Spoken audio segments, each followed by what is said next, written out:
Pemirsa, tindak pidana kriminalitas penganiayaan di Kabupaten Bone Bolango masih mengalami peningkatan. Berdasarkan data dari Polres Bone Bolango, kasus penganiayaan meningkat terus, yaitu berada dalam angka 130 kasus di tahun sebelumnya dan meningkat menjadi 137 kasus di tahun terakhir. Proses penanganan tindak pidana di Kabupaten Bone Bolango terus dilakukan. Meski begitu, di antara banyaknya jenis tindak pidana kriminalitas di daerah ini, kasus penganiayaan masih terus berada di urutan pertama sebagai kasus tindak pidana tertinggi yang ada di Kabupaten Bone Bolango.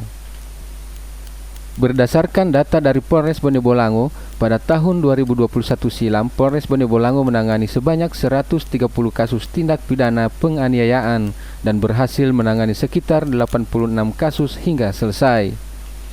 Kondisi ini meningkat hingga akhir 2022, yaitu kasus penganiayaan yang mencapai 137 kasus dan yang berhasil ditangani hingga selesai mencapai 85 kasus.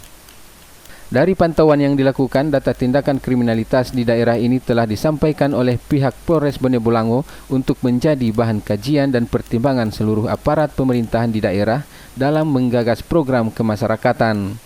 Kepala Urusan Binops Polres Bone Bolango Ibda Sayeng mengungkapkan, data kasus ini telah di-cross-check langsung ke pihak Reskrim Polres Bone Bolango dan telah disinkronkan dan dilaporkan secara terbuka di forum pemerintah daerah agar bisa dilakukan upaya penanganan secara bersama seluruh pihak. Tadi saya sudah cross-check ke bagian Min Reskrim. Untuk saya foto, saya kirimkan ke beliau apakah sudah benar data ini.